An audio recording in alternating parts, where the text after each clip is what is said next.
Just like that.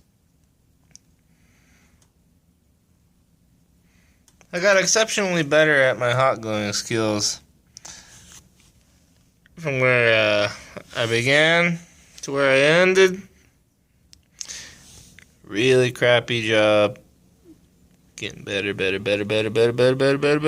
and pretty crappy. But still better than that. Anyways, now I can charge my bike again.